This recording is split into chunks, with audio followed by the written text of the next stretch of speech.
violence. Alam po natin na dahil sa COVID-19 at sa pagpapatupad ng mga minimum health standards at quarantine, ay binuo po ng Deped ang Basic Education Learning Continuity Plan o BELCP para sa panahon ng COVID-19. Ayon po dito sa BELCP, iba't ibang mga learning delivery modalities ang maaari pong gamitin sa pagtuturo ng mga mag-aaral natin sa elementarya at high school ngayong school year 2020 to 2021. Nariyan po ang modular learning, online learning, TV at radio-based instruction, at homeschooling, kagaya ng nabanggit ng mga naunang nagsalita po sa akin. Habang hindi pa po ligtas ay wala po munang face-to-face classes. Yung mahalagang bahagi po ng ating learning continuity plan ang child rights, lalo na ang child protection. Malinaw na nakasaad sa BELCP mismo na patuloy ang pagrespeto, pagprotekta at pagtupad ng mga karapatan ng bata kaugnay sa edukasyon. Sa lahat po ng hakbang ng DepEd, the best interest of the child ang ating pong gabay o tinatawag na North Star. The child, the learner, is at the center of all that we do in DepEd. May mga panganib po o banta sa kaligtasan ng bata sa home-based learning. Nariyan ng corporal punishment o marahas na pagdidisiplina na maaari ding dulot ng pagkaubos ng pasensya, halimbawa ng magulang o kasama sa bahay na nagtuturo sa bata, lalo na kung marami rin pong ginagawa o pinoproblema ang ating mga magulang sa panahon ng COVID-19 at hindi rin sila masyadong bihasa sa positive discipline o sa di marahas na pagdisiplina. Maaari ding mapabayaan ng mga bata dahil nagtatrabaho ang kanilang mga magulang o di kaya ay nasa isolation dahil sa COVID-19. Maaari ring magkaroon ng child labor dahil sa hirap ng buhay ngayong panahon ng pandemya. Sa online learning naman po, maaari ring makaranas ang mga bata ng cyberbullying o masangkot sa child pornography o online sexual abuse at exploitation o mabiktima ng mga tinatawag nating online predators. Paano po tinutugunan ng DepEd ang mga banta at panganib o risks na ito? May mga hakbang at proyekto po tayo sa ilalim ng ating Child Protection Program. Una na rito ang pagbuo ng Supplemental Policy on Child Protection in the context of the LCP. Ito po ay isang department order na dadagdag sa mga provision ng Child Protection Policy o DO40 Series of 2012 upang tugunan ang mga risks and realities na maaari pong maranasan ng mga bata sa home-based learning. Papatibayan din ito ang mga child protection committees at ang mga reporting mechanism. Magkakaroon din po dito ng mga guidelines for online safety. Nagsagawa na po tayo ng mga consultation meetings kasama ang mga opisyal at personnel mula sa DepEd Central Office, Regional Office, Division Office, mga school heads, teachers at guidance counselors ng pampubliko at pribadong paaralan. Kinonsulta din po natin ang mga NGO at international organizations at ibang mga government agencies at local government. Nagsagawa rin po tayo ng consultation meetings sa mga magulang at sa mga bata o learners. Sa kasalukuyan po, nasa finalization stages na ang ating supplemental policy at layunin natin na mailunsad na ito sa nalalapit na panahon. Nag-organize din po ang ating opisina kasama ng ibang mga opisina sa DepEd ng mga webinar na may temang isulong karapatan ng bata sa panahon ng COVID-19. Nagsimula na po ito noong September 7 at nakaschedule sa buong buwan ng September hanggang sa October 7. Ito po ay sinasagawa natin sa tulong ng National Educators Academy of the Philippines o NEA at ng Office of the Undersecretary and Chief of Staff at ng Public Affairs Service. Partner po natin sa mga webinars na ito ang UNICEF Philippines, Stairway Foundation at ang Save the Children Philippines. Meron po itong tatlong parte. Ang unang parte ay ang child rights in education. Natapos na po ang pagpapalabas ng 4 na episodes dito tungkol sa rights to development kasama ng education, rights to participation kasama na ang right of the child to be heard, ang rights to survival kasama na ang right to health, at rights to protection. Sa kabuuan, nagkaroon po ng higit sa 1,000,000 views sa live stream at video nitong mga webinars na ito. Ang ikalawang parte naman po ay ang child protection in education in the time of COVID-19. Ito ay gaganapin at papapanood araw-araw ng alas 10 ng umaga hanggang alas 12 ng tanghali simula September 28 hanggang October 2. Ang una at ikalawang parte ay accredited bilang isang kurso ng National Educators Academy of the Philippines. Ito ay bahagi ng course 2 na tinatawag na Learner Welfare and Well-being of the Capacity Building Courses in the BLCP of NAEAP. Ibig sabihin po, ang mga nanood at manunood pa na mula sa Deped at sasagot ng mga evaluation form ay maaari pong makatanggap ng credit points para sa kanilang professional development portfolio. Ito po ay isang napakalaking hakbang sa pag-institutionalize ng child rights at rights-based education sa DepEd. Ito po ay nangyayari sa unang pagkakataon. Ang part 3 naman po ng ating webinar series ay isang special series para sa mga magulang na narinig po nating magsalita kanina, sa mga guardian at sa iba pa pong katuwang sa edukasyon ngayong magkakaroon ng home-based learning. Itong serye na ito ay ang Positive Discipline and Education for Parents and Guardians.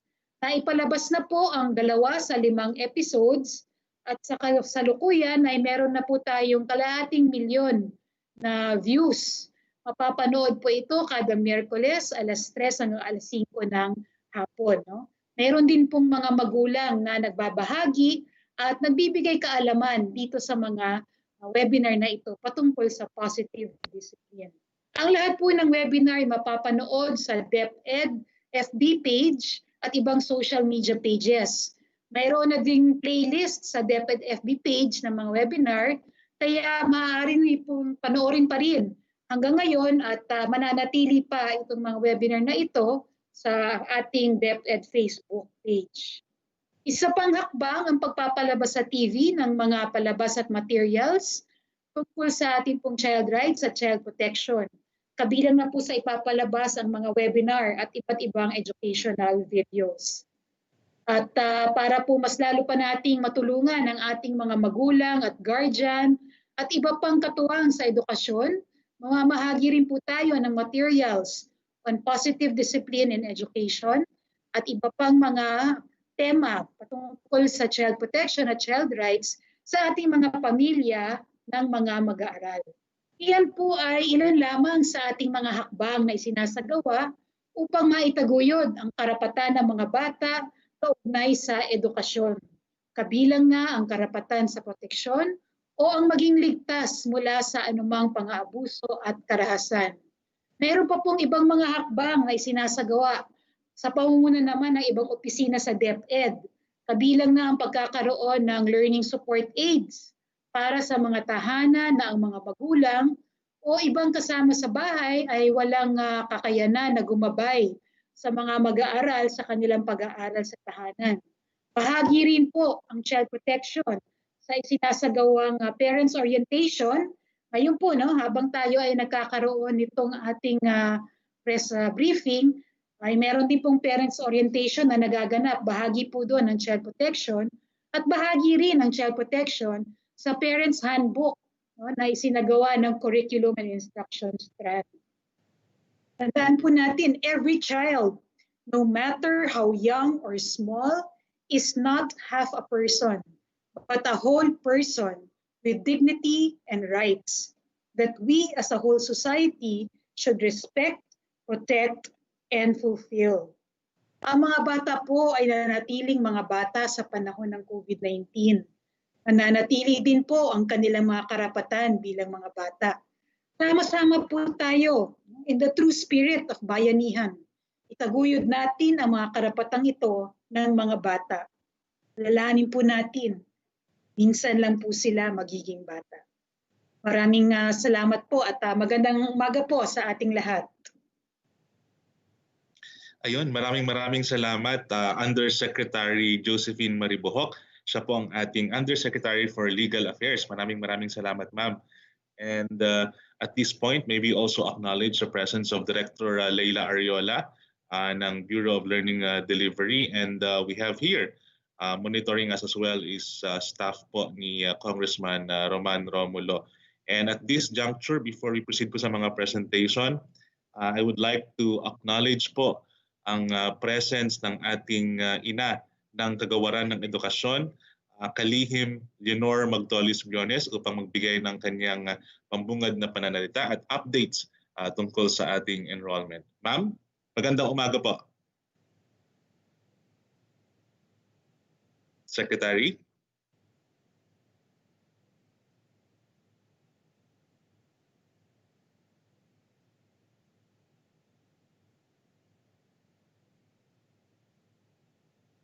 Ma'am? I think there's a connectivity problem. Okay, sige, let's just proceed na lang po muna siguro sa presentation po ng ating Director for ICTS, si Director Abram Abanil, para naman po sa kanyang mga updates tungkol sa ngayon ay sinasagawa na final test run ng Deped TV. Director Abram, magandang umaga po. Go ahead po. Magandang umaga, Director June. Nakikita na po ba yung PowerPoint presentation ko? Yes, sir. Opa. Okay, sige. Mayong buntag, Ma'am Niding, and magandang umaga din sa ating mga members ng Execom, and good morning sa ating mga viewers. Mayong buntag, ma'am. So, I will give you some updates lang tungkol sa Deped TV. Unang-una, I am happy to announce na successful po yung aming pag-broadcast kaninang umaga.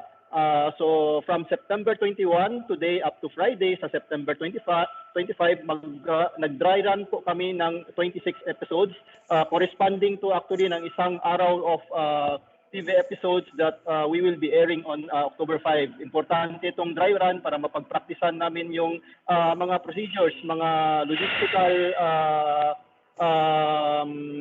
procedures na kailangan namin gagawin para araw-araw makapag-broadcast tayo ng 26 to 27 episodes amounting to 130 episodes per week this coming October 5 to December 31. So pagdating ng October 5, you can expect na magkakaroon tayo ng 130 episodes per week of TV lectures na lalabas sa ating mga major channels. No? Ito ay para lang sa mga major subjects. Hindi pa namin kaya sa kasalukuyan ma-produce ng mga episodes para sa lahat ng subjects. Pero pagdating ng January 2021, if not earlier, we expect na kakayanin na namin mag-produce ng mga 220 episodes per week covering all the subject areas in the most essential learning competencies.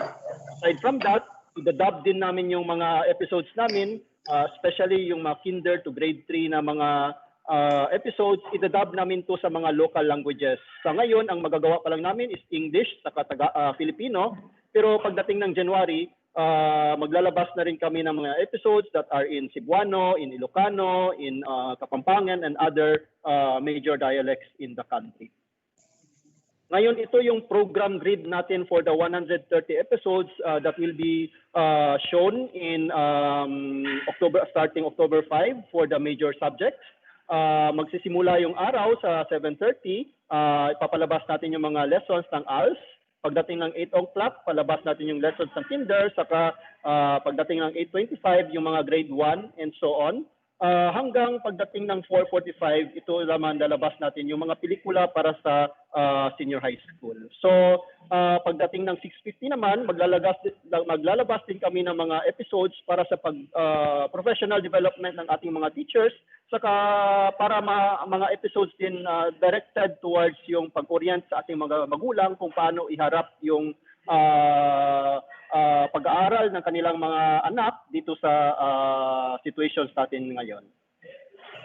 Ngayon, ito yung mga partner channels natin that have where we are already airing yung dry run, no? So sa ngayon, nag-i-air na yung ating mga programs sa IBC 13, sa Solar TV, sa Signal TV, saka sa GSAT.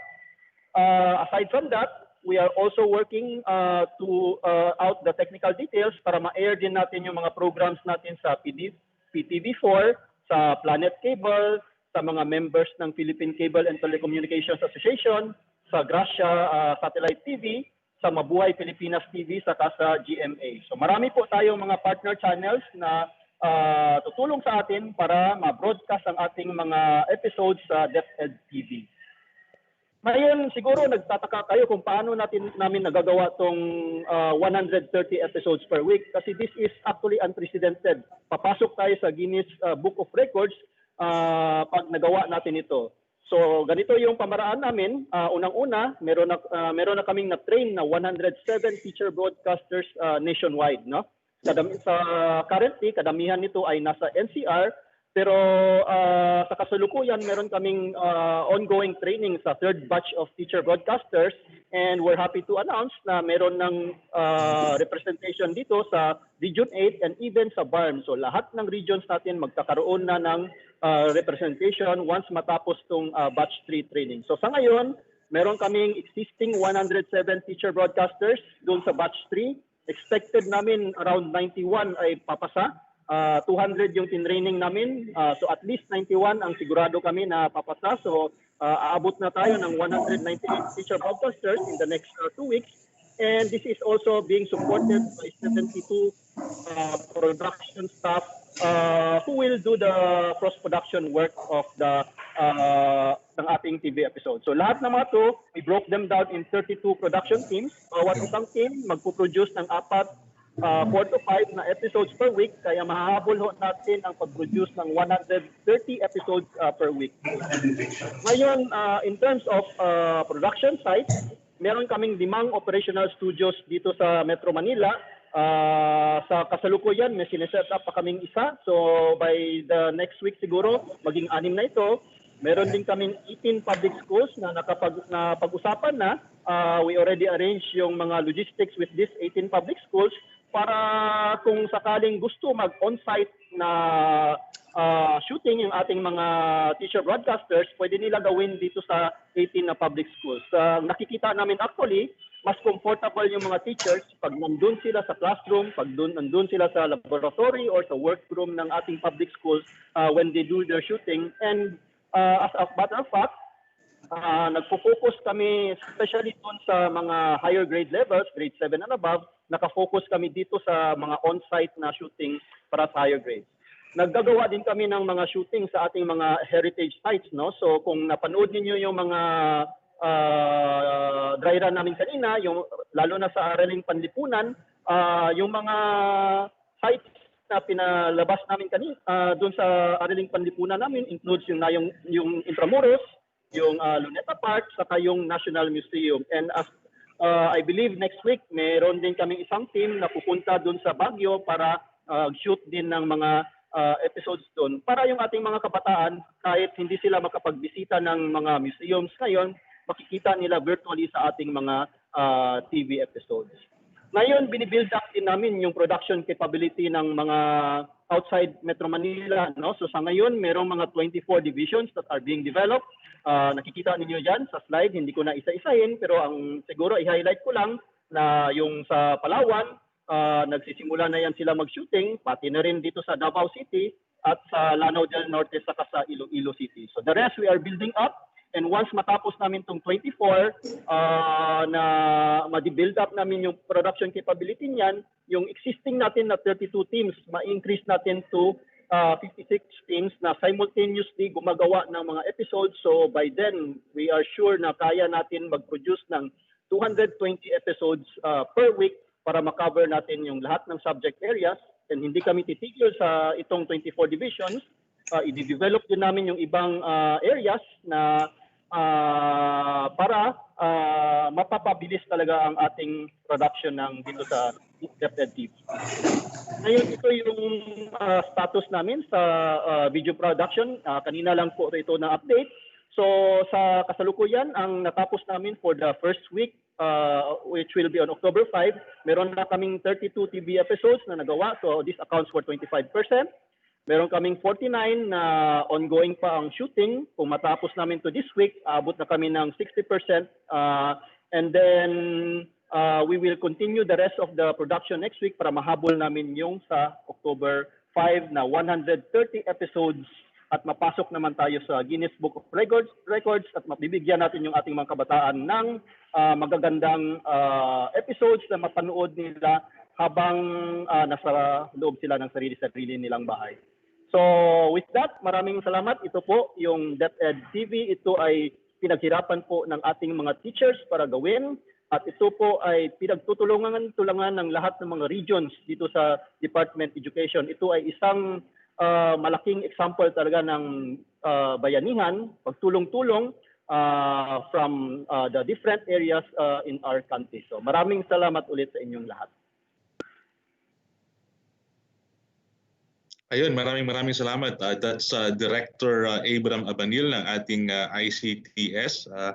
Nagbigay sa atin ng update tungkol sa very successful testing ngayon ng Deped TV. So at this juncture, may we acknowledge the presence of the Honorable Secretary of the Department of Education, Secretary Leonor Magtolis Briones. Ma'am, magandang umaga po. Magandang umaga sa lahat. Napakagandang episode itong ating press conference ngayong umaga kasi as we go nearer and nearer, as we approach the opening of the school year on October 5, paganda ng paganda ang balita. 14 days na lamang ang natitira para tayo nagbibilang para sa Pasko. Pero ang ganda naman ng mga balita na naririnig natin at sinishare sa inyo na kasama sa pag-prepare para sa opening ng school year 2021. As usual, mag-umpisa ako sa enrollment data dahil interesante ito para sa mga parents, magulang at saka sa general public. Ang ating total public-private, lahat-lahat na ng mga enrollees natin ay umabot na ng 24,536,403. This is already 88.355% of last year's numbers. So na-exceed natin yung original target natin na kung makaabot tayo ng 80%. That would already be a victory in itself. Sa public naman ay talagang very successful tayo sa pag-attract ng enrollees sa ating public sector schools. Umabot na ng 22,360,102 enrollees. This is already 99.057%. 99% ng ating public school enrollments compared to last year ang nakamit na natin as of today, September 21. Napakagandang balita na in spite of all the challenges, in spite of all the fears, the anxiety, the pressures, ay naka 99% tayo sa public school enrollments. Sa private naman, umaabot na tayo ng 2,123,539 ka mga enrollees, and this is already 49.3%. Halos kalahati na ng enrollment natin last year, pero every ang bumabalik nating mga learners galing sa private sector schools at bumabalik na sila sa mga private schools mismo. So yun ang ating status na enrollment, very inspiring, very encouraging. Kaya kung nagtatanong ang iba, bakit ba tayo nagbubukas ng school ngayon? Well, ang sagot ko niyan, you already have 24.5 million learners who expect to be going to school by October 5. And we have a lot of catching up to do. Alam naman natin na maraming pagbabago sa edukasyon, sa knowledge, sa pag-adjust sa ating environment ngayon. at ito ay tugunan ng ating education system. Ang isa pang magandang balita, isang magandang development na nangyayari ngayon sa Department of Education. Samantalang tayo ay naghahanda para sa school opening, sabay-sabay din nating na-present ang ating national budget for education sa legislature, sa ating House of Representatives. Na-present na natin ito sa Appropriations Committee. Very successful. Isang session lang, walang deferrals. Mahaba ang session. Pero natapos talaga ang mga lahat na sagot, ang mga questions na na-raise ng mga ating mga legislators. Attending na brief na ang opposition members of Congress. Na-brief na rin natin ang party list foundation, mga party list, more than 50 sila, at ibang mga grupo na nanghihingi ng additional briefings. So malaking panahon ang nagugol natin dito para magiging familiar ang ating legislature sa budget natin for 21-22 next year. So we are looking forward to the plenary. Ang next step sa Department of Education ay ang plenary, which can happen anytime this week or next week sa scheduling ng ating legislature. Pagkatapos naman yan, pupunta naman kami, tatawid kami sa Senate. But in the meantime, maraming hearings na rin ang nakonduct ng Senado, lalo na sa mga committees involved in women and gender, of course, in basic education and other social development issues. So halos simultaneous ang Senate at saka ang House. So far, mahusay ang takbo ng pag-present ang proseso natin sa pagpapa-approve ng budget ng Department of Education. Hindi ko na uulitin yung mga detalye ng budget dahil ito ay na-present na in our last week's hearings. Ano ba itong budget na ito? Para sa ano ba ito? Sa aking opening statement, aking in-emphasize na ang budget na ito for 21-22 ay magiging framework, magiging platform, magiging umpisa ng ating mga bagong pananaw hinggil sa education. Yung sinasabi in general na new normal at saka yung mga sinasabi namin na paglay ng framework for education of the future.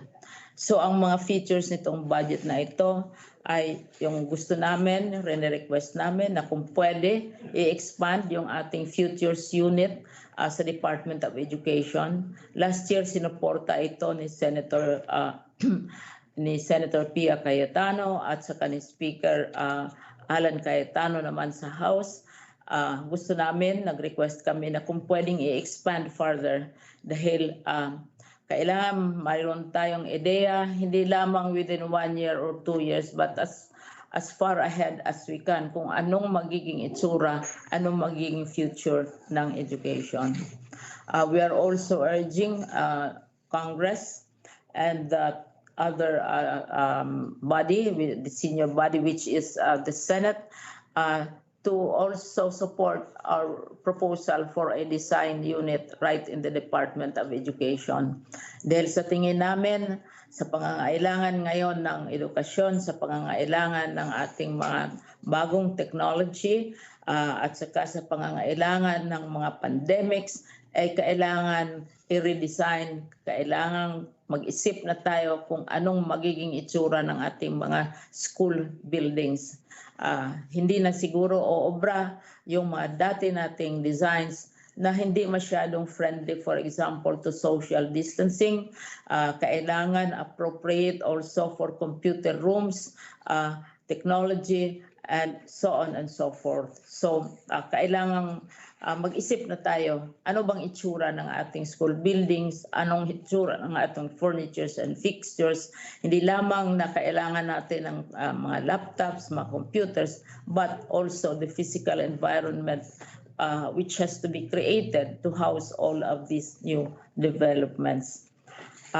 Pangatlo, yung isang aspeto na palagi na naming inuulit-ulit for the past 4 years, yung patuloy na pag-review at pagbago ng curriculum.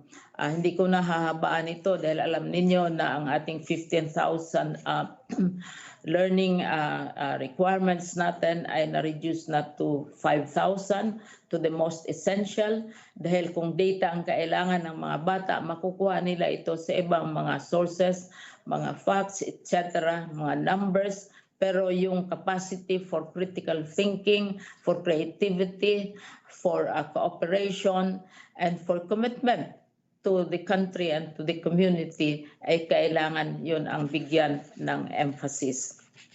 Also, may maganda tayong balita dahil marami tayong feedback na natatanggap na kailangan bigyan ng emphasis, ng diin ang sports. Alam na natin na pinasa na ng Congress at saka ng House ang law creating the Philippine Sports Academy. So by next year, kailangan umpisahan na ang activities related to the opening of the academy in terms of infrastructure, in terms of the acquisition of tools and specialized, as I said, buildings, faculty, etc. And so this is the brand new, the latest baby of the Department of Education. Pero hindi lamang nag-iisang Department of Education dito. Kasama natin dito ang Philippine Sports Commission, ang DILG, at lahat ng mga agency na very involved sa sports. So, bagong baby ito ng Department of Education at kami ay naniniwala, tayong lahat ay naniniwala na maski na may pandemic, maski na may kung ano-anong mga sakuna, kailangan ipagpatuloy ang physical development ng ating mga bata. Sports is not only a physical activity, but it is also a science in itself, and it is also a field of specialization in itself. So, abangan natin ang pag-umpisa ng Philippine Sports Academy. Lastly, isa sa talagang plea na ginawa ko sa Appropriations Committee ay kailangan dagdagan ang ating support at ipagpatuloy ang ating support para sa arts, sa history, sa culture, sa music. Hindi natin ito iiwanan even as we are thinking of expanding our capacities in the field of technology, of science, etc. But we should not forget the arts. And I have always urged that these two, the arts and the sciences aspect of education, have to be developed together because they of each other. So very special yung plea ko, for example, for the National Museum, for the Philippine High School for arts, for our development of various materials, etc. At saka yung sinasabi kong dapat hindi kalimutan ang ating history, hindi kalimutan ang ating lengguwahe, hindi kalimutan ang ating musika, hindi kalimutan ang ating kultura. Kasama ito sa ating bigyan ng diin sa ating budget sa Department of Education. So to summarize, ang features nitong budget proposal natin is we think of the future, not think of kailan matapos ang term because that is less than 2 years. Pero yung future ng education, anong itsura, anong kailangang skills, anong kailangang values ng ating mga bata to be able to face the future. yung pag-redesign ng ating mga buildings, ng ating equipment, review, patuloy na pag-review at pagbabago ng ating curriculum, pag-enhance ng sports kasi every year we have sports activities, kailangan ipagpatuloy ito at mag-focus tayo sa mga competitive sports na may malaki ang chance ng Philippines na talagang makadevelop at makakompete regionally as well as globally. And finally, continued support for the arts, for history, for literature, so that we will be aware all the time that one, we are human and we are not robots, and secondly, that we are Filipinos. So yan ang ating sa budget. Insofar as preparations for the opening are concerned, narinig naman ninyo, nakita ninyo yung mga bata, narinig ninyo ang Parents Teachers Associations, narinig ninyo how we are protecting the children, at saka ang latest kasi so far we have been so engrossed with online platforms. Ngayon tinitingnan natin kung paano na-build up yung ating capacity to produce TV programs and radio programs with the assistance and help of professionals in the fields. So ang tanong na hindi na tinatanong, handa ba tayo? Ay noong August 24, handa tayo. Mas lalo naman tayong handa by October 5. At ito ay celebration.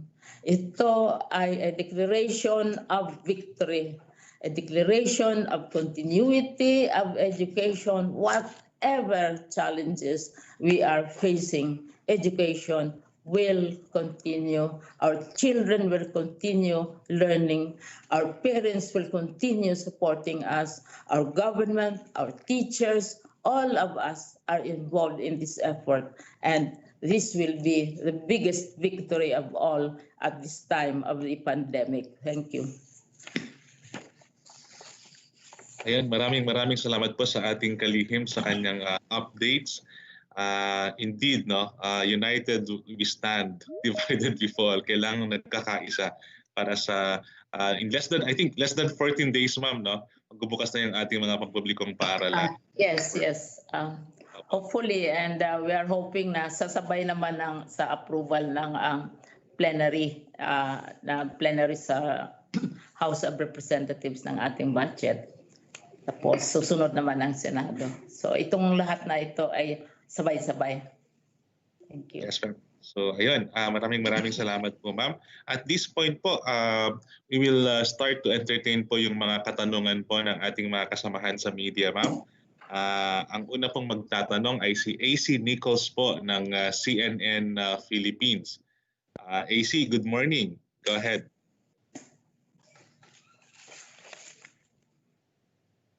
AC?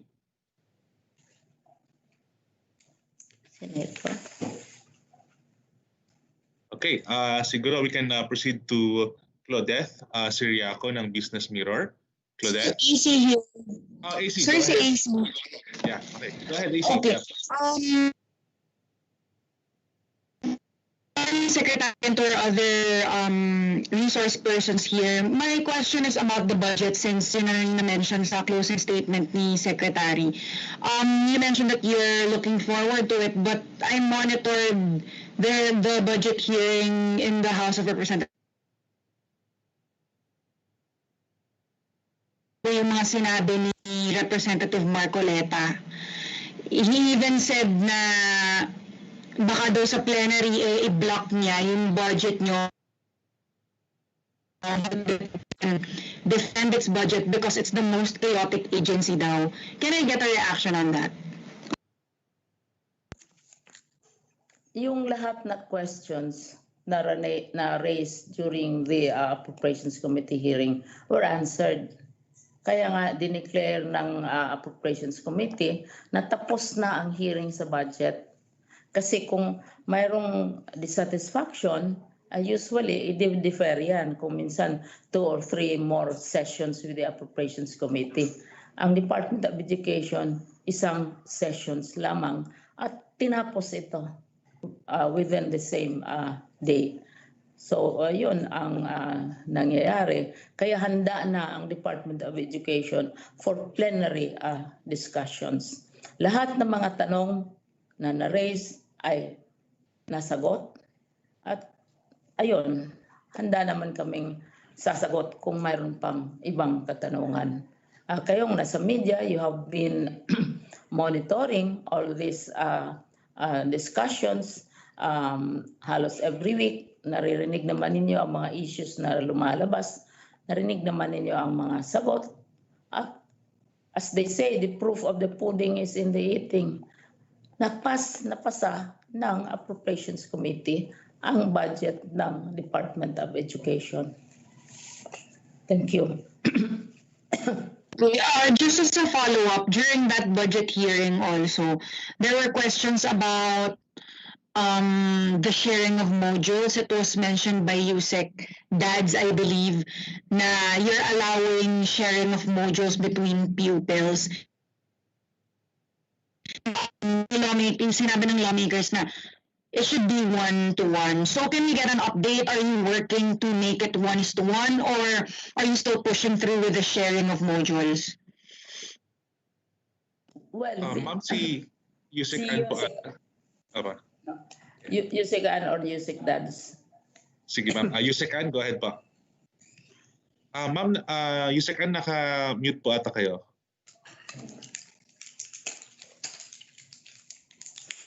Naka-mute kayo, ma'am. Ayun. May problema ata sa audio.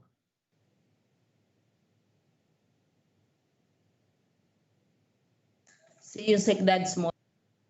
Sige ma'am. Yes. Yusek Dads, go ahead po while we're checking the audio of Yusek Ann po. Yusek Hello? Dads? Hello? Ayan. Okay na ma'am, go ahead po. Sige Okay po. na. Okay, very good. Ma'am, with your permission and with all the executive committee members here, let me explain yung nangyari sa budget hearing. For the first quarter, inalaw natin na gamitin ng mga eskwelahan ang kanilang MOE. And with that, we are able to produce almost 1:1 modules. That is for the first quarter. For the second quarter, we have downloaded the funds for the purpose. And we are also anticipating a 1:1 module for our students. Doon po sa nag-signify na kailangan nila ng modules. Let us also remind you na meron po mga iba pang mga approaches na ginagawa ang mga eskwelahan. At yun po yung tinatawag nating contextual. So, expect na every module, kung hindi naman po yung approach na yun, ang pinili at ginagawa ng eskwelahan. But for those who signify that they want the modular learning, ay ginawa po natin to for the first and second quarters. At ito po yung sakop ng fiscal year 2020. Yung pong sagot na baka in 2021 ay hindi natin maibigay yung 1:1 kasi po yung funding natin for 2021 is only 15 billion. And that will cover the third and fourth quarter of this school year, second quarter of the next school year, which is school year 2021 and 2022. So yung sagot po natin na yung 1:1, pwede pa ba natin gawin in the next quarters, which is third and fourth quarter, and the next school year, yung po yung sinagot namin na maaaring magawa na tayo ng ibang approach dahil we'll be needing more or less about 35 billion to 40 billion to cover the third and fourth quarter of this school year and the first and second quarter of the next school year. So we are referring to the budget hearing, which is the 2021 budget requirement. At yun po yung amin pong sinagot na kailangan namin na mag-adjust for depende so kung ano ang ma-approve na budget para sa Deped in the coming school year. Ito 2020, ginawa na po namin ng paraan. Nag-realign, nag-reprioritize, naggawa po tayo ng authority for them to use their own funds. There is also the Special Education Fund at marami po sa ating LGU ang tumulong. Marami na po na-produce. In fact, yung pong dry run, makikita ninyo, hindi lang modules ang nilalagay nila dun sa packet. Pero po mga school supplies na nilalagay yung iba, hindi lang modules. So yung pong ating blended learning for this year, 2020, at mag-open sa October 5, ay ready for the 1:1. Ang hindi po natin masasagot kasi ay yung susunod na taon. Yun po yung clarification namin doon. Thank you po. Si Yusek Dads, pwedeng magdagdag doon. Yes, ma'am. Yusek Dads, go ahead po. Good morning. Good morning, Secretary Liling. Good morning po sa lahat. Katulad po na nabanggit ni Yusek Ann, sa first quarter, mas marami po yung 1:1 yung inihanda para sa mga gagamit ng printed self-learning modules.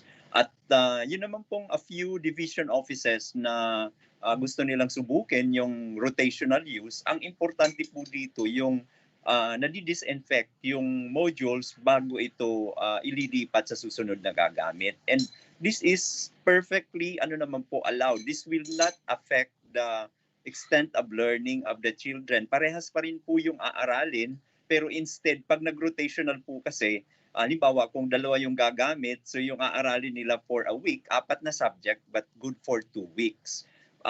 Kung dalawa po ang gagamit. Tapos magpapalit sila, so after 2 weeks, yung mga dapat na makover for the whole 2 weeks, na-cover na ng lahat ng mag-aaral. Maraming salamat po. Final follow-up from me, sir. AC, I sorry, think you have to proceed to the just an other. update on the modules na rin from Yusek Dads. Kasi we're hearing from some principals here in Metro Manila that they still don't have copies of the modules. Matatapos naman po within the next 2 weeks before the opening. Ang ulat po sa amin ng mga regional offices, lahat ongoing na po ang distribution o delivery, yung mga nag-produce sa division offices. Halimbawa, na-monitor ko yung sa Deped Quezon, yung mga para sa island nila dyan sa Pulilio Islands na nila, napadala na doon yung mga kailangan. So, pwede po talaga, possible na 47,000 schools kami. Pag maghahanap tayo kung sino yung wala pa, mayroon pa talaga kasi pa naman, 2 weeks to go.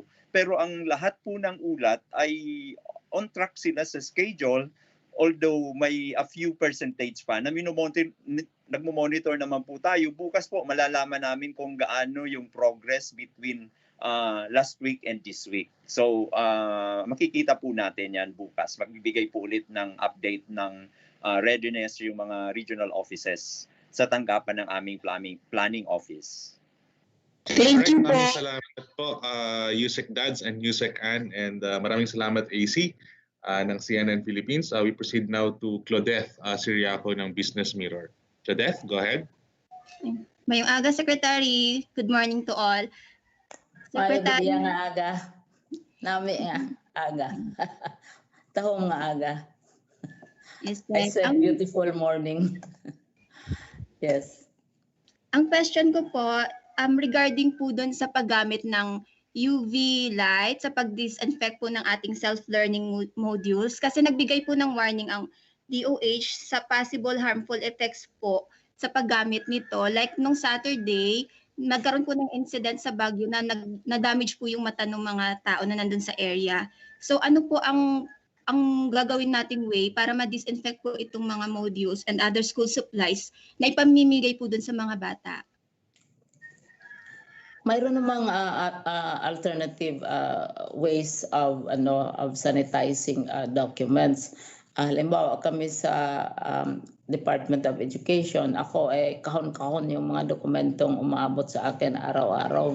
At ito ay dinidisinfect muna bago makarating sa akin. So mayroon namang ibang mga paraan. At saka sa contact tracing namin sa mga incidents, halimbawa sa Department of Education, hindi natin masasabi na nanggagaling sa modules.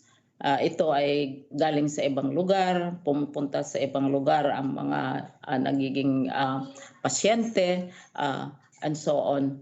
So mayroon namang ibang paraan sa mga ibang instances nga, binibilad sa init, no? Yun, natural way of sanitizing. Tapos mismo ang nag-handle nito, kailangan talagang they observe all the minimum requirements also of the Department of Health. So we take all the precautions. Wala pa kaming instance na sasabihin natin na nanggaling sa module na may nangyari na nanggaling sa module. Because in the first place, halos minimal ang cases namin sa Department of Education dahil talagang na nagiging maingat tayo at saka wala pa namang klase at saka sa mga areas na tinatawag ng IATF na mga high risk, mga ECQ, mga areas na hindi pinapalabas ang tao, hindi naman namin pinapalabas yung mga teacher, hindi naman namin pinapalibot at saka as I said, gumagawa tayo ng contact tracing hindi naman natin nakikita yung direct na masasabi natin na nanggagaling sa modules ang mga infection ngayon dahil very minimal ang nangyayari sa Department of Education na levels of infections.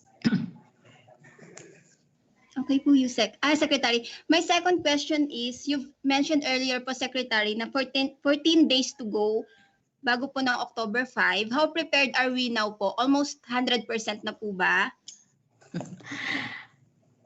Yung tanong, sinabi ko nga, on August 24, we were prepared. In June, we were prepared. Kasi every day, in-identify naman natin ang mga challenges. For example, more than 30,000 dry runs na. Last June, sabi ng mga local governments, mag-dry run muna kayo. O nag-dry run tayo. More than 30,000 schools already have conducted the dry runs. And every day may nagda-dry run. So nakikita natin yung mga kakulangan. And media has been very enthusiastic and very fast in reporting what they believe are challenges. So on a day-to-day and minsan hour-to-hour basis, may feedback kaming natatanggap. At saka, to assume na, this is just my own opinion, to assume na by the time that you have an event and everything is perfect, alam naman natin na by the time na sabihin natin we have conquered everything, there will also be new challenges. Kasi nagbabago palagi. Yung sinasabi nga dito, the only constant in life is change. So, by October 5, there might be other challenges na which will emerge. And this will be responded to. Dahil alam na namin kung ano itong mga possible complications. Pero we will, of course, not claim perfection because there is no such thing. By October 5, as I said, there will also be additional complications. There will be changes in the weather or there will be changes in risk assessments, etc. And we will respond to this. And we are already anticipating what these challenges would be. It's not as if we will be caught by surprise. At the rate media is raising these issues already 4 months in advance, 5 months in advance. So we have responded and we have prepared. Public, parents have been raising questions and complaints. We have responded and we have recognized this.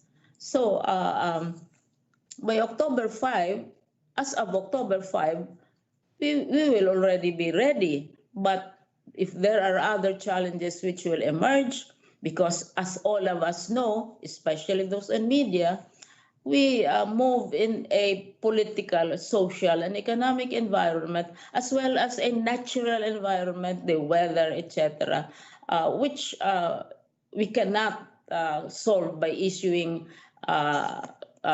memoranda and circulars and so on. But we can only think of ways by which we can respond. So that is my answer. And I believe I'm speaking also for the Department of Education. It is really something, and I'm very proud of this cloud death. And in less than 6 months, You overhaul practically the entire educational system. You change the curriculum. You change the methods of education, of learning delivery in a matter of months, even as we are surrounded by criticisms and skepticisms and cynicism. To be able to do that, to be able to respond positively is already a signal of the capacity of the department and of Philippine society, of parents, of teachers, of all of you, to be able to look and to see what might happen and how we might react to this. Thank you, Claudette. Thank you, Secretary. God bless po. Hindi Yeah, ako I gabes, think- Day. Thank you so much, ma'am, and thank you so much, Claudette of Business Hindi ako Mirror. general. Ang susunod, ma'am, ay si Ina Hernando ng Manila Bulletin. Ina, go ahead. Hello, good morning everyone. morning. Good morning, Secretary. This is for Hi, Secretary hi. Briones. Hello po. Hi, Ma'am, Mother as you Ina. observe the Hello po. Kasi As you observe the 48 I take her question seriously because she's a mother and she has children at school. Okay po. This is my question, ma'am. As you observe the 48th anniversary of martial law declaration today, kindly give us an update on the teaching of martial law in the curriculum, especially now that we have reduced our K-12 curriculum into the most essential learning competencies. That's a really nice, an excellent question. So I'll ask Dads, who is in charge of curriculum, to give us an update insofar as these issues. Kasi mga 4 years na yan, every year, of course, especially in relation to the budget, tinatanong yan. Dads? Yusek Dads. Papa. Actually, I'm not very good in memorizing what is in our most essential learning competencies, but I'm very sure the very critical and foundational competencies are covered. And as to the issue of the way martial law is being covered in the curriculum, I know that the ongoing curriculum review has been able to address this, and as it is. We make sure that the learners are provided an opportunity to have an objective perspective of what happened during that time. Thank you. Maraming salamat, sir. Ina? Yep. Yes, for my second question, it's for Yusek Mariboho. While she gave an update that there will be supplementary policy for the child protection policy, pwede po bang humingi ng parang initial updates on this, especially on the reporting of possible cases of abuse? Especially she mentioned a lot kanina that can happen under the home-based learning. So I think more on the reporting system, kung meron na pong initial na update on this. Maraming salamat, Ina. Yusek Jo, ma'am? Oo, salamat Ina sa tanong mo na nagbibigay pansin sa reporting ng mga kung sakali mang may abuso mangyari sa bahay. Kasama yan sa ating supplemental policy on child protection. In fact, merong isang annex doon na flow chart kung paano ang reporting pamula sa bahay.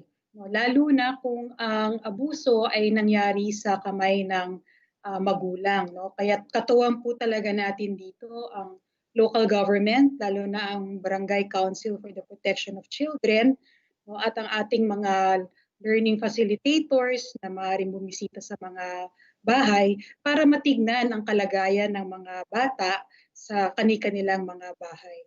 So merong magiging adjusted reporting system dahil nga nasa bahay ang mga bata at wala sa paaralan. Pero ganun pa rin, in essence ay ire-report pa rin sa eskwelahan, gagana pa rin yung ating Child Protection Committee para matiyak na mayroong mga interventions na maibibigay para sa ating mga batang na abuso at para maiwasan na muling mangyari.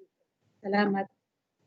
Thank you. Sir, last question na po. I think this is for you, Dads. Follow up lang dun sa low periodical exam policy that is being proposed. covered daw po ba dito yung mga private schools?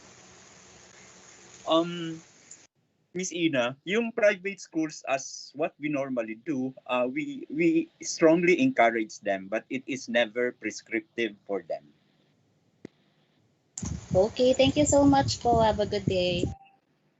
All right, maraming salamat Ina, and thank you so much Yusek Dads. Ang susunod po na magtatanong naman will be Maris Umali ng GMA. Maris? Wala po ata. Okay. Next is Dante Amante ng UNTV. Dante?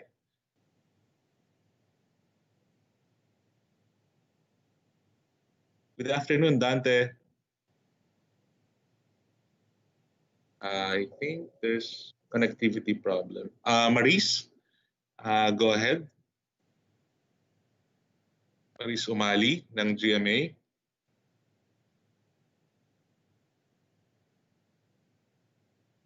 All right, let's proceed kay Meg Adonis ng Inquirer. Meg? Hi, good morning po. Ay, good afternoon po pala. So, my question is for Yusek Maribohok. I understand na meron po tayong magiging policies for child protection, but I would like to ask kung kasama po ba dito ang data privacy? Kasi last week, the data privacy education sector, which is backed by the NPC, released guidelines on protecting the privacy of children during online classes, such as seeking the consent of students or their parents or guardians if they are minors before recording classes, and reminding teachers to refrain from asking learners to submit requirements through social media. While they said that these are just recommendations, i-recommend din po ba natin ang guidelines na ito para sa ating public schools, particularly po sa basic education, especially since may mga iba naman pong mag-online classes kahit mga bata po sila. Thank you po. Okay, maraming salamat sa katanungan at pagpapahalaga sa privacy ng ating mga bata. Oo, meron ngang nailabas noong nakaraang linggo na recommendation ang tawag doon sa guidelines ng data privacy of the education sector.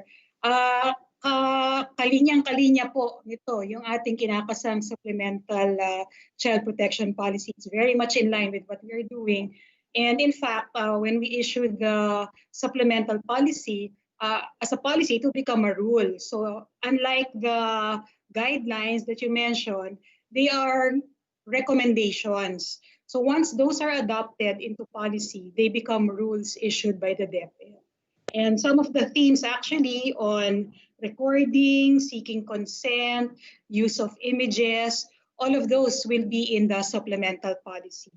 And we hope to come out with that policy in the very near future, if not within the month, in the early part of next month. Thank you. Thank you po. My second question maybe for Secretary Briones or anyone who can answer for the DepEd. DILG USEC Malaya encouraged LGUs and the DepEd to discuss yung guidelines daw po sa pag-suspend ng classes this school year. Since typhoons could cause connectivity issues in some areas, may update na po ba kung meron na pong naging discussion at the regional or division levels? Thank you po.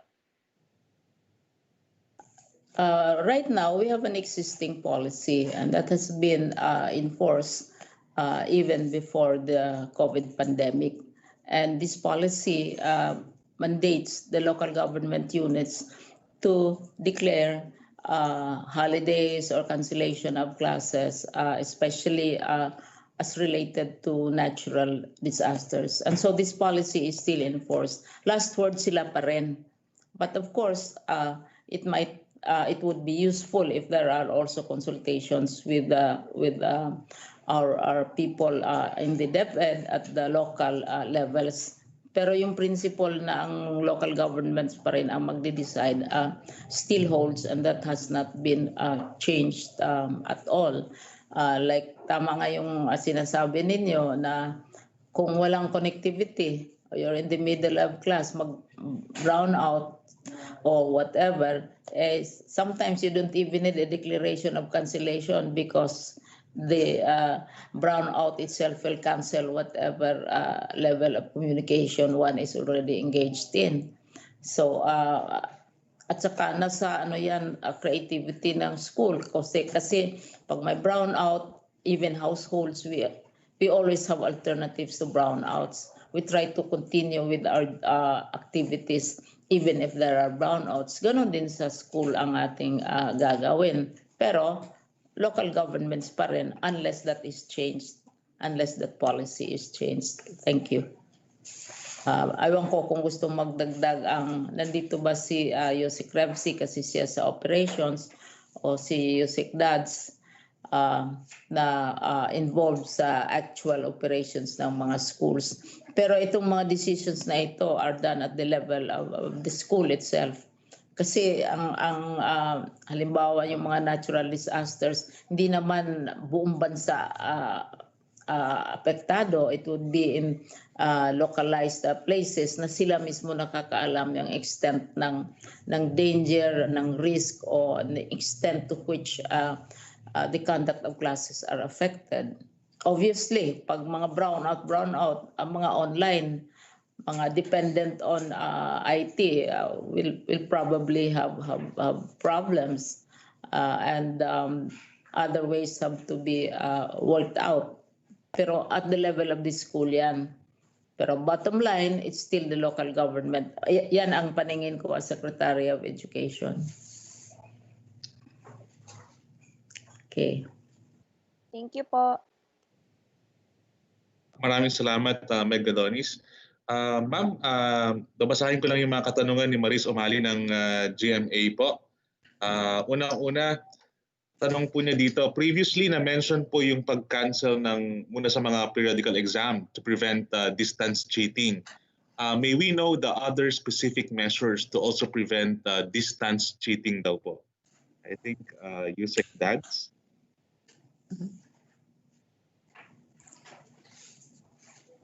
Yusek Dads. Hello.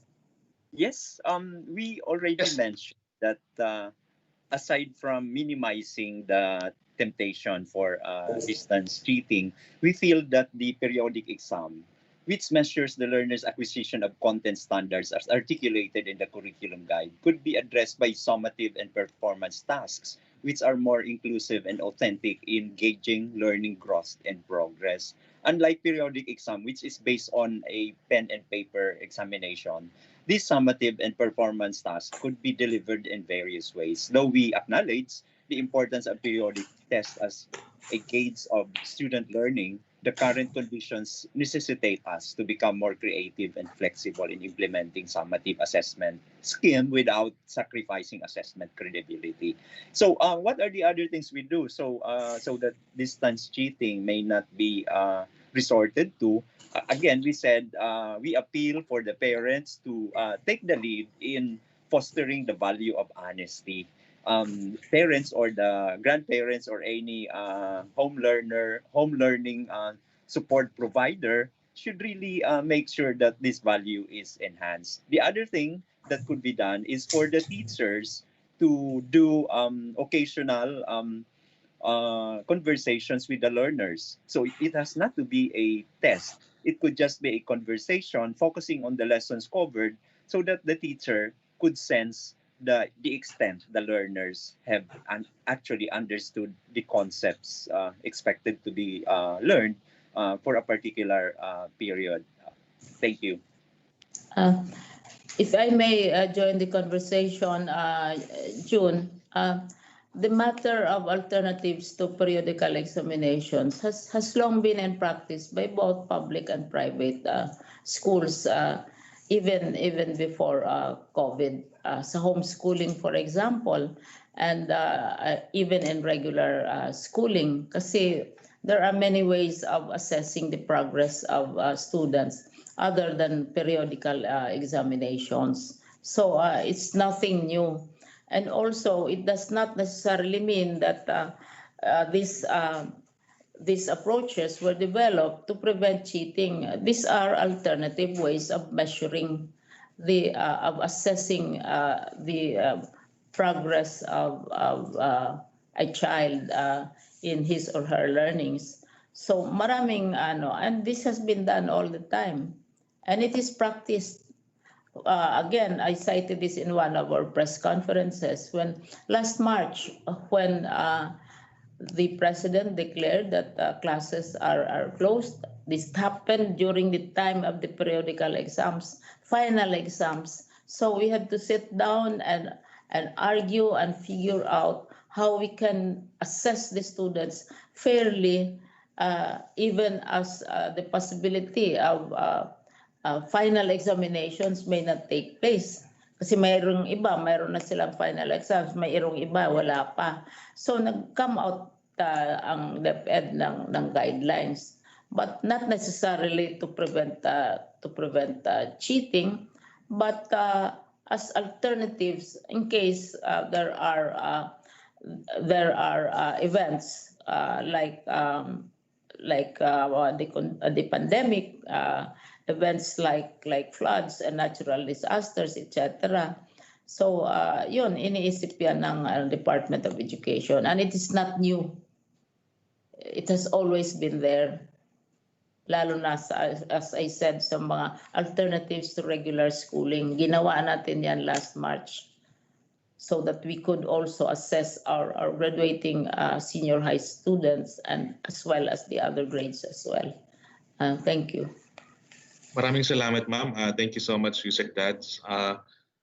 Pangalawang tanong po ni Maris is ito po. We've witnessed cases where online classes have been hacked. How have you strengthened the security of online classes to prevent these incidents? I think this is for Director Abram. Director Abram. Hello, Director June. We are currently releasing po yung Deped Learning Management System. Yung Deped Learning Management System is a secure system na managed by Deped talaga, where we are confident na hindi po tayo ma-hack yung mga ng ating mga kabataan. So we're also releasing actually mga email accounts, Deped email accounts ng lahat ng mga bata. Ito yung gagamitin nila to log in to the Deped Learning Management System so they can be protected from hackers. Alright, thank you so much, Director Abram. Ang susunod po, we only have 12 minutes left. So ang susunod po na magtatanong, ma'am, is Jasmine Romero ng ABS-CBN. Jasmine, go ahead. Magandang umaga po, ay tanghali na pala. Napag-usapan na po yung yung paraan para mag-gauge yung level of learning ng mga students. Pero can you be more specific po? Ano po yung mga pamamaraan specifically kung paano mag-gauge ang mga estudyante na sila ay natututo? In relation din po sa online cheating. Si Yusek Dads, you can answer that. Ma'am, Director Lai is with us. I think he can fully explain the details. Si Director Lai na po para yung talagang detalyado na nasagot para kay Isip. Right, Director Leila Ariola, that's our Director for DLD, ma'am. Go ahead, po. Good morning, Ma'am Secretary, and good morning po sa ating Execom and to everyone. Actually po, na-draft na po namin yung interim guidelines po namin ng assessment at inaantay na lang po namin na mailabas yon. And in the interim guidelines, it actually enumerates po yung mga assessments na pwedeng gagawin, at ito yung meron tayong formative assessment at meron tayong din mga summative assessments. Na kung saan itong mga formative assessments natin ay kasama na po ito sa ating mga self-learning modules at sa mga other content formats nito, kasi lagi pong nasasabi na itong mga self-learning modules na po na to ay na-convert to different content formats. So kasama pa rin po yung mga activities natin or yung mga yung mga formative assessments po natin na kinakailangang sasagutan ng mga bata.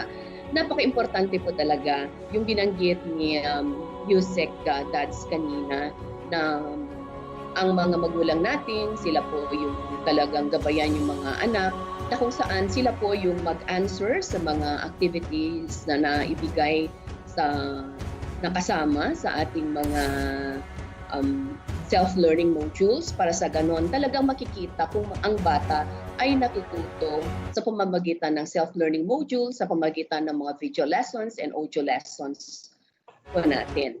At itong mga SLMs po natin ay meron pong kasamang answer key doon po sa likod na ito dapat titingnan lang pagkatapos na answeran ng bata. So, ibig sabihin, pag ginamit niya itong answer key na to at nakita niya kung ano yung mga hindi pa niya natutuhan, pwede niyang balikan yon at aralin ulit. So, napaka-importante talaga na hayaan natin yung bata na siya ang sasagot. So, meron din tayong mga performance task na ibibigay sa ating mga bata, at ito yung mag-gauge ng kanilang kung gaano nila na-master yung mga content standards. So, lahat ng mga ito ay maibibigay sa ating mga anak. So, meron din summative test, mabibigyan pa rin sila ng mga quizzes, meron pa rin silang mga long exams para makikita kung gaano nila na-master yung kanilang inaral po. Maraming salamat po. Secretary, I'd also like to ask the same question for the parents and student groups. Sa parte naman nila, paano nila masisiguro na mga learners at online or distance learning? I relapse. Siguro, Jasmine, we can start by asking Attorney Ron Perez ng FPTA dahil meron silang Parents Academy sa Baguio. Attorney Ron? Hello, Director June. Thank you for your question, Ma'am Jasmine. Well, as for us, we are really advocating yung GMRC, good manners and right conduct. And with that, we are also training the parents not to meddle in the affairs of the children, considering that sila po ang kailangan matuto, and tayo naman na parent, partner po tayo in the as effective learning continuity facilitators. And we really would like to advocate yung GMRC. Kung dyan pa lang, kailangan natin maging honest, and we need to have these good morals and right conduct. Thank you. Alright, maraming salamat, Attorney Ron Perez, FPTA President siya ng Baguio City, ma'am. And then maybe also ask si Ma'am Bonnie Coranios Manlunas, ang FPTA ng Antipolo. Ma'am, go ahead po, Ma'am Bonnie. Yes po, Jasmine, thank you po sa tanong. With regards po dyan, I think this is the time, very timely talaga siya. Kasi ngayon, nakasama natin ang mga bata sa bahay. This is the role of the parents. Who calls the dragon? I-assert yung values education. Sa loob pa lang mismo ng bahay, dapat talagang yun ang natututunan. Diba? Lagi nating sinasabi, before natin pakawalan ng mga bata sa labas, dapat talagang nabuo na sa loob ng bahay yung proper values ng bata. So kung I do believe na kung properly ang pagpapalaki ng mga magulang, laging na ituturo yung tamang disiplina, na ituturo yung mga values sa loob ng bahay at napapractice siya, so definitely cheating will not prosper. Even dito sa bahay, I have 4 kids and nag-participate sila sa dry run, during the dry run sa schools. And ako personally, hindi ako nakialam sa pagsasagot nila ng mga modules. And nakita ko kung paano sila nag-effort na intindihin, unawain. And besides, since talaga nagsimula sila mag-schooling, ang namin dito usapan is, you do it first. If you don't understand, then that's the time na papasok kami ng mga magulang to help you answer the assignments or the homeworks. Pero hindi pwede kami agad. You have to make an effort muna para intindihin, Kasi at the end of the day, yan lagi kong sinasabi sa mga bata, at the end of the day, it will be you who will be graded. It will be your effort. So dapat talaga yung values na i-instill talaga sa mga bata. And lagi kong sinasabi yan sa mga co-officers ko, sa mga parents namin dito sa division, na mahalaga na ngayon nakasama natin ang mga bata, maibuo talaga yung values formation o talagang ma-instill sa mga bata yung values formation ngayon, lalo na panahon ng pandemic, at talagang magkakasama ang buong pamilya, both the father and the mother, although they are working, pero most of the time mas marami yung oras na i-stay nila sa bahay, na nakakasama nila yung mga bata. The secret is out. Alright, maraming salamat, Ma'am Bonnie. Siguro we can ask one of the student leaders. We can also ask Aliyah siguro. Aliyah Sayo. Siya po ang president ng SSG Ilocos Sur National High School. Aliyah? Good morning, Sir June. Good morning, Ma'am Jacqueline. For me naman po, ang comment ko naman doon sa online cheating, siguro dito may incorporate yung subjects like sinabi po ni Attorney Ron na GMRC, yung values education, and yung edukasyon sa pagpapakatao. Kasi we highly encourage our fellow students na dapat, to be honest, ika nga nila, honesty is the best policy. Kasi kung we will cheat, kami din naman yung maapektuhan nito eh. Like, I am the dead of winter. Kumbaga, we do not know kung titingin lang kami ng answers or we'll have accounts or what. Siyempre, yes, we will get high scores, but wala naman kaming natututunan or hindi naman pumapasok sa amin yung natututunan namin. So, we encourage our fellow students to answers the modules and honestly, and meron naman kagaya naming officers like Supreme Student Government na they can tap para if ever kailangan nila ng help in like peer tutoring, they can tap us. Basta kaya namin, and we can also tap our teachers and also our parents po. Maraming salamat, Aliyah. So, yun. Thank you so much, Jasmine. If I may comment, go ahead, ma'am. Ang ganda ng question ni Jasmine dahil ang response nang gagaling sa iba't ibang mga players sa education, and sila mismo ang nagsasabi, ang parents, ang teachers, ang officials, at ang mga bata kung ano ang mga steps. That was really an excellent subject of discussion. Sana lalabas i-report naman sa media, maliban sa mga GMRC elsewhere. Ayun. Thank you so much, ma'am. Ang susunod na magtatanong, ma'am, is si John Eric Mendoza ng Manila Times. John Eric, go ahead. Good morning po.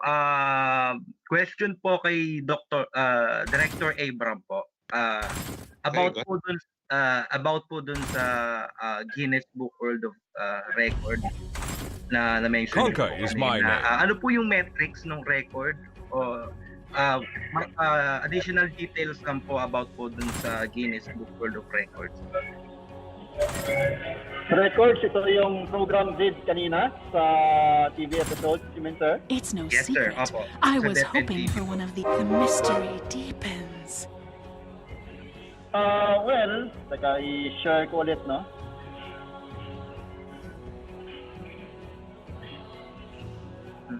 Bali sir, may record po ba tayo na ibibit o gagawa po tayo ng sarili nating record? Well, sir, so ngayon wala pang grupo in worldwide na nakakapag-produce ng 130 episodes in this short span of time.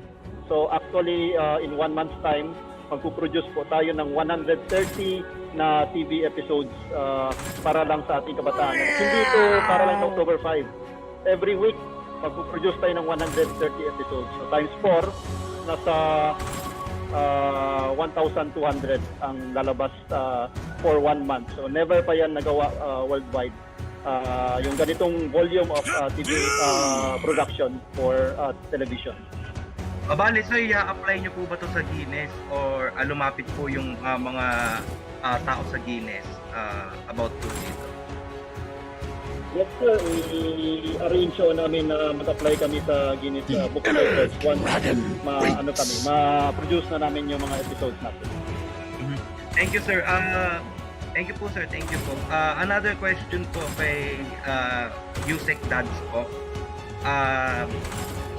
About naman po to dun sa may nabanggit po siya recently na hindi po bibili ng textbook yung Deped this year.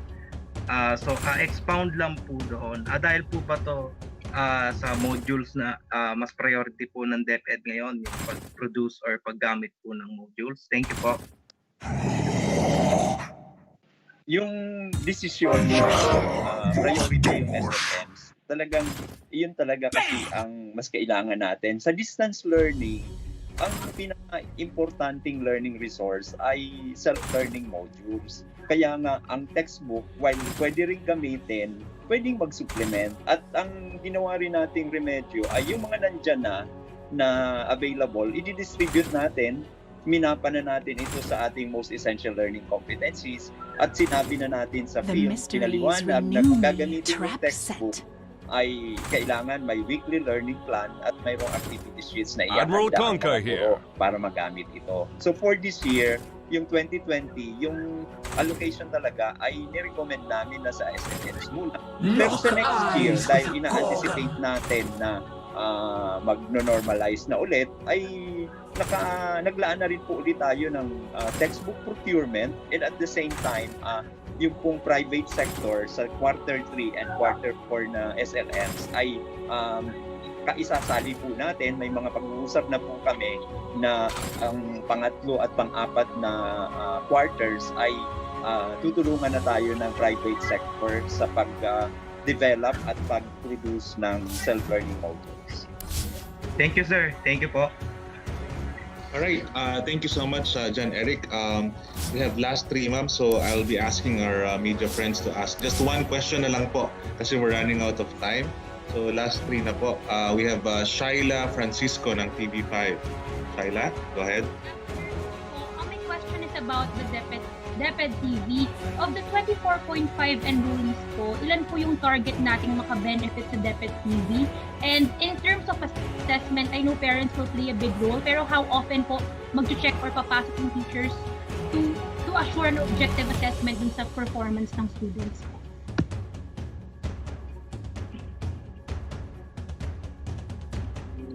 Director Abraham, go ahead. Yep. Director June, if I may, pwede ko masagot yung coverage ng TV. No? So, sa recent statistics natin sa Kantar based on 2019 survey, 88% ng ating households ay may access sa television. At most likely, tumaas pa nga yan noong 2020. The Lich is back. Okay. Thank you so much, Director Abraham. And then dun sa other question, Yusek Dads. Go ahead po. Yung assessment, kahit anong klaseng distance learning delivery modality ang pinili, ay yung pa rin mga sinasabi namin na performance tasks at written outputs. At sinasabi rin natin na most likely ang magiging usong-uso ngayon sa panahon ng distance learning natin ay portfolio assessment. So yung mga bata ay magpo-construct ng kanilang mga portfolio sang-ayon sa mga pinapagawa sa kanila sa bawat learning area kung nasaan sila. And thank you so much, Yusek Dads and Director Abraham. Maraming salamat, Shaila. And then second to the last, ma'am, na magtatanong ay si Bons Magsambol ng Rappler. Bons? Hello po, good afternoon, Secretary Briones. This question is for Yusek Dads. Quick question lang siya. Okay. Yun, in terms of modular learning, I'm just wondering po, kasi parang di ba nabanggit natin before na modular learning is the backbone of the Deped's distance learning. So is it safe po ba to say that all public schools in the country will use this mode, as the rest, such as online and TV, would just supplement it?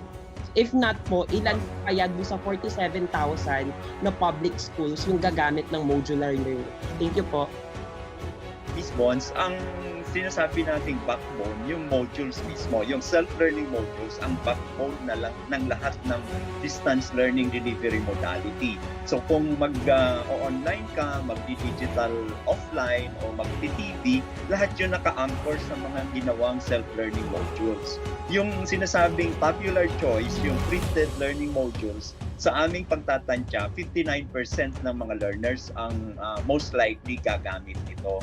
At yung mga ibang delivery modalities ay hindi kasing popular. Pero ang nakikita rin natin, at of course we are encouraging this also, yung mga lugar na namimigay ang mga local governments ng mga gadgets ay sa mga susunod na quarter ay hindi na natin sila ipa-prioritize sa mga printed self-learning modules kasi nga gusto rin naman nating ma-protect yung environment at honestly yung pagtitipid din kasi magastos talaga itong inililimbag na ito, although dahil nga distance learning tayo, kailangan talagang may self-learning modules na available sa mga bata.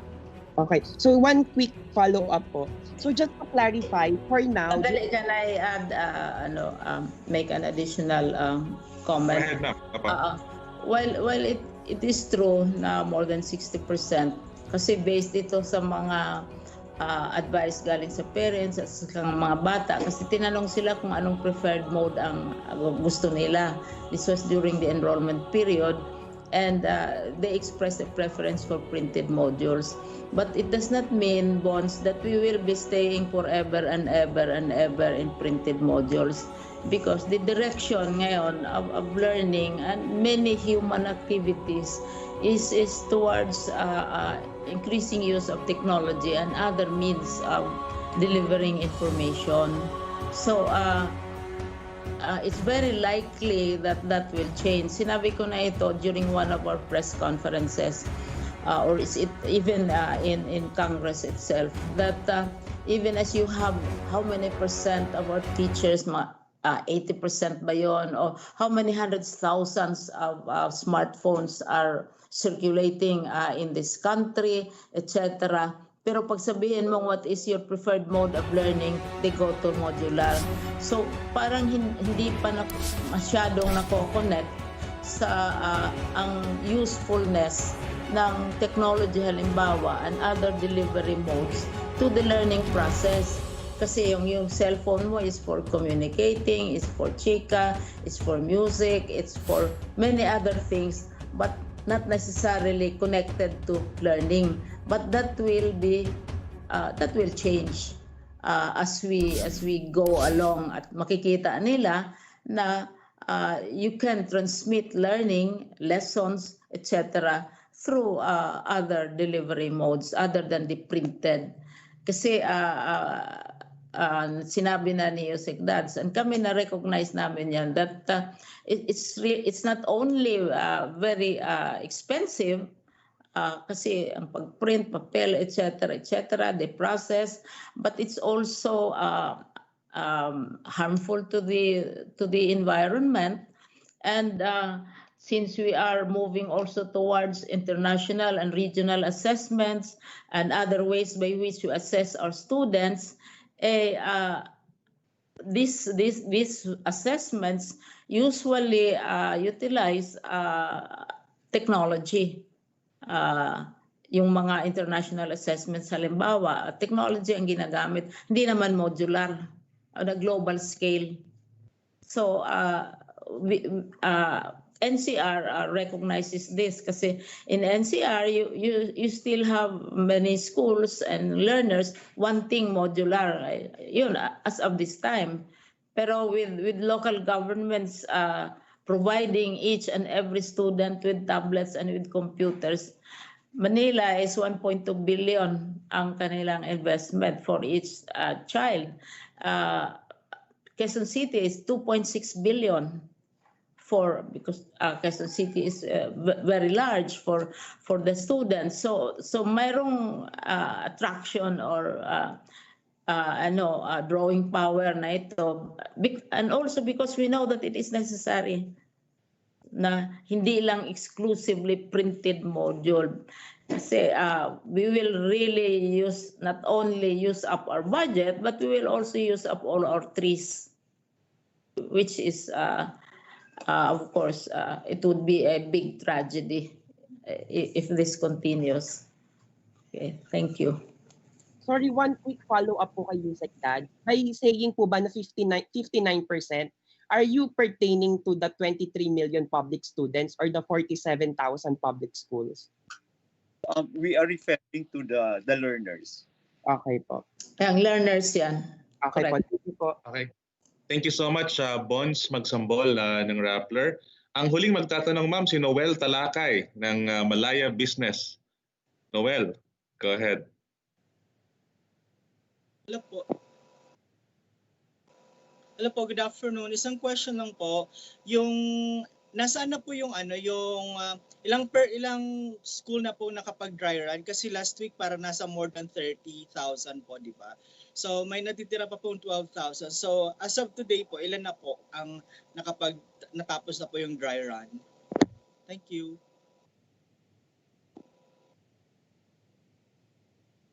As of this morning, 30,614 schools ang according to our records.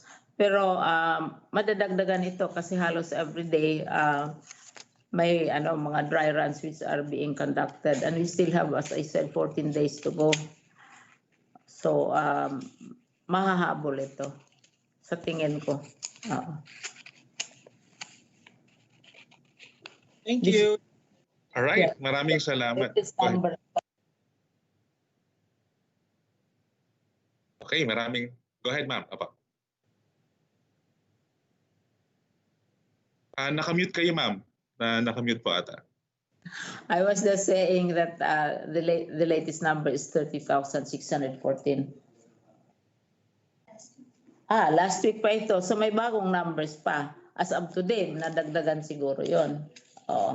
As of Friday, 30,614 schools. Si Yusek Jess, nandito ma'am. Si Yusek Jess po. Ayan pala. Oo. Yusek Jess, go ahead po. Mabuti yan. Hi, Director. Hello. Good afternoon, ma'am. Good afternoon, Director June. Good afternoon, sir. Yeah, ma'am, yung sa last reporting ng mga regional directors nung last week, I think Thursday yon yung nag-mancom tayo. 30,000 plus nga yung nagtapos na ng dry run. There are 12,000 ongoing yung dry run.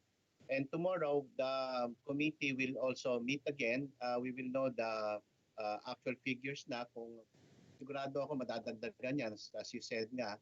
Kasi meron mga 12,000 pang nakabang. Thank you, ma'am. Thank you, Director June. Ayan, thank you so much, sir. Maraming salamat, ma'am. And si Noel na po yung ating huling kasamahan sa media na magtatanong. So at this point, I would like to ask our Undersecretary for Curriculum and Instruction para sa kanyang panghuling salita. Yusek Dads, go ahead po. Thank you very much, Director June.